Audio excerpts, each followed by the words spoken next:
ধরুন যে অমিতাভ বচ্চনের দল গিয়ে ডন ছবি মুক্তি পেল, বাস কিছুদিনের জন্য অমিতাভ বচ্চনকে সবাই ডন বলে ডাকতে পারবে, ঠিক এইটাই তখন ওর ডাক না। তারপর ধর অমিতাভ বচ্চনের পরে হয়তো মিস্টার নটওয়ারলাল মুক্তি পেল, বাস কিছুদিনের জন্য ওনাকে সবাই মিস্টার নটওয়ারলাল বলতে লাগলো, ঠিক। এইবার ধর এই যে শাহরুখ খানের পাঠান মুক্তি পেয়েছে, কিছুদিনের জন্য এখন ওনাকে পাঠান সবাই বলছে, আবার না জানি কি ছবি মুক্তি পাইবে তখন ওনার নাম আবার পাল্টে যাবে। তেমনি আমার বাবার দেওয়া একটা ডাকনাম এককালে ছিল। ডাকনাম ছিল হয় না, ডাকনাম তো জন্মের পর দেওয়া হয় এবং সেটা মৃত্যু আমৃত্যু অব্দি থাকে। তাই থাকে, তাই তো থাকার কথা। হ্যাঁ, কিন্তু তারপরে ওই একটা ছবি মুক্তি পেল, হ্যাঁ বাস ছবিটা রিলিজ করার পর আমার ডাকনাম পাল্টে হয়ে গেল মদনা। বাস তখন থেকে আমাকে সবাই মদনা বলেই ডাকে।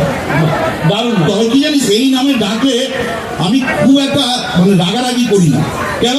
মানে কেন কি, এই কথাটার মধ্যে খুব দামি কথা লুকিয়ে আছে। তাহলে মদনা মানে হচ্ছে মদ না। দেখুন, আপনাদের দেওয়া ভালোবাসার নাম মদনা, আর দাদা তার কি সুন্দর একটা অর্থ খুঁজে বার করেছে। তো ভালো, আচ্ছা আমি একটা কথা বলবো। বল। খুব সত্যি কথা, মদনা তোমার একটা ভালোবাসার ডাকনাম দেওয়া, যেটা মানুষ তোমরা দিয়েছে। হ্যাঁ হ্যাঁ, এর কিন্তু খুব কাছাকাছি আরো একটা ডাকনাম তোমার আছে, জানো? কি নাম বল? হলো বল। এখানে বলা যাবে, বাজে হয়ে যাবে ব্যাপারটা। আচ্ছা বল না তুই, আরে কেউ কিছু বল না, তুই বল না। জোর করছো কিন্তু। আরে হ্যাঁ, কিছু মাইন্ড করবো না। দেখো, মদনার খুব কাছাকাছি একটা নাম হচ্ছে মদন। হ্যাঁ, মদন বলে ডাকে সবাই ডাকে তো। হ্যাঁ। ও মদনা। হ্যাঁ বলো বলো বলো। বলো তো। হ্যাঁ মদন বল। এই মদনেরও একটা খুব বড় অর্থ আছে। কি মান কত? খুব গম্ভীর অর্থ। কি অর্থ? মদ অন। আমি কোথায় সুইচ অফ করার চেষ্টা করছি, সুইচ অন করে দিচ্ছি। তা না, বারবারটা দেখুন। এই দেখুন, ভালো নাম ডাকনাম তার কি অর্থ, এবং তার সঙ্গে 498 ধারা, ওই যেটা বউকে পেটালে টেটালে খায় আর কি। তো এই সবটা নিয়ে মজার নাটিকা, এটা পরিবেশন করার জন্য কিছুক্ষণের জন্য ধরে নেওয়া যাক এটা একটা বিচারালয়, আমি একজন পেশকার, এবং আপাতত এটা একটা কাঠ গড়া। হ্যাঁ, আর আপাতত আমি যা পরে আছি সেটাই প্যান্ট শার্ট এরকম কিছু নয়, ধরে নিন ধুতি আর ফটুয়া, আর এটা একটা গামছা। বেশ, তো আসুন শুরু করছি ডাকনাম বা নিকনেম।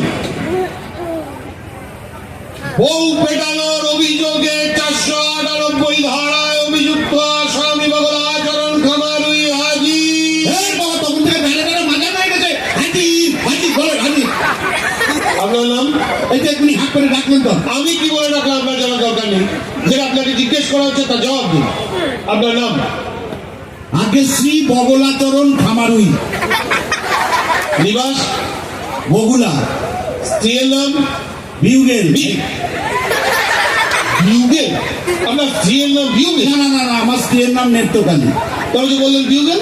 না, মানে সে কথা বললেই মনে হয় যেন বিউগেল বাজতেছে, তো ওই জন্য আমি সাত করে তার ডাক নাম রেখেছি বিউগেল। ডাকনাম কি জানতে চাইছে? আপনার স্ত্রীর ভালো নাম কি? ও তাহলে তার নাম নেত্রকালী। হ্যাঁ, সেটাই বলবেন। হ্যাঁ।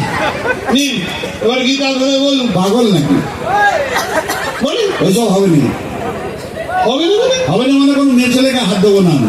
আরে এইখানে আমার মেয়ে ছেলে কোথায় পেলে? এই যে বললেন গীতাকে ধরুন। আরে বাবা, এই গীতা সে গীতা নয়। আরে সে আমার গায়ের গীতাই হোক কি আপনার শালি গীতাই হোক, কোনো মেয়ে ছেলেকে হাত দেবো না আমি। আরে বাবা, গীতা কোনো মেয়ে নয়। মেয়ে নয় মানে গীতা আবার কোনো বেটা ছেলের নাম হয় নাকি? এটা কে রে?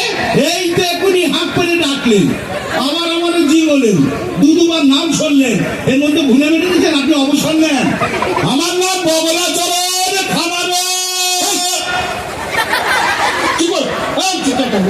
তখন থেকে ভজো ভজো ভজো ভজো করে চলছে, যেটা বলা হচ্ছে সেটা করুন। নিন বলুন।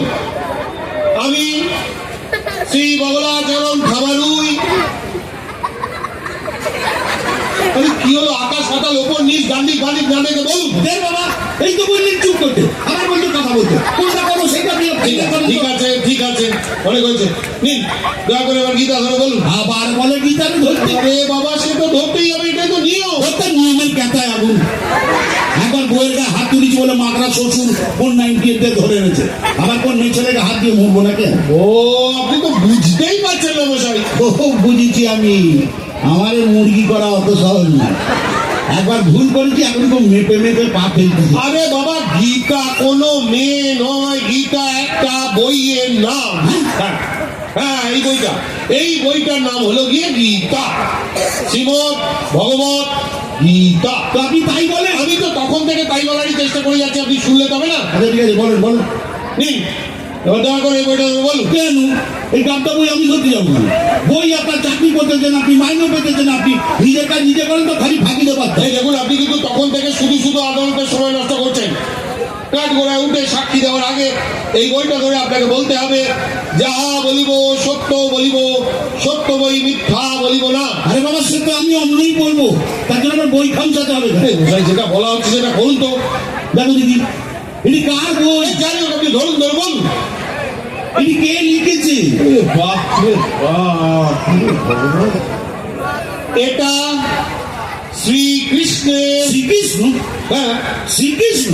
হ্যাঁ। ও বাবা, তাকে তো আমি ধরবো কেন? আর তার নিজের চরিত্রের ঠিক নেই, হাজার গঙ্গ প্রেম প্রীতি করে কেচ্ছা কেলেঙ্কারি রাখছে। ওই তারে তো কেউ 498 দিতেছেন, তার তো কেউ 498 দিতেছেন।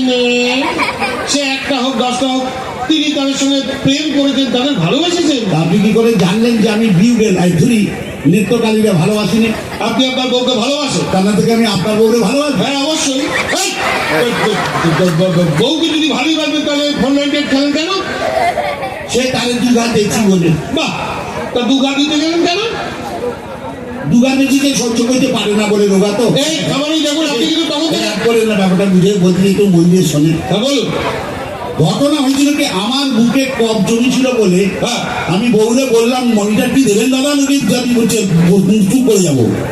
তা আমি শুনতে পাচ্ছি না নিজের কথা গো।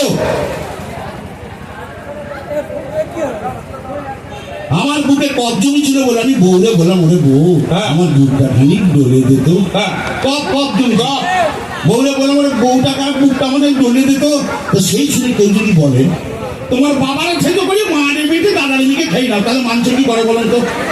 এই কথা মানে কি? হ্যাঁ, প্রথমে আমিও তো মানে বুঝতে পারিনি বলে তাকে দুটা দিয়ে দিচ্ছিলাম। হ্যাঁ, পরে বুঝলাম সে আমার উপকার করার জন্যই কথা বলেছিল। ও বাবা, এই কিরকম কিরকম? মানে ব্যাপার হতে থেকে জানেন, আমার বাবা হ্যাঁ, মানে তার শ্বশুর নাম হতেছে আদিনাথ। বেশ। এখন সবাই তারা ডাক নাম আদা বলে ডাকে। আমার মা মানে তার শাশুড়ি ডাক নাম হতেছে তুলসী। আর আমার দাদা মানে তার ভাসুর ডাক নাম হতেছে মধু।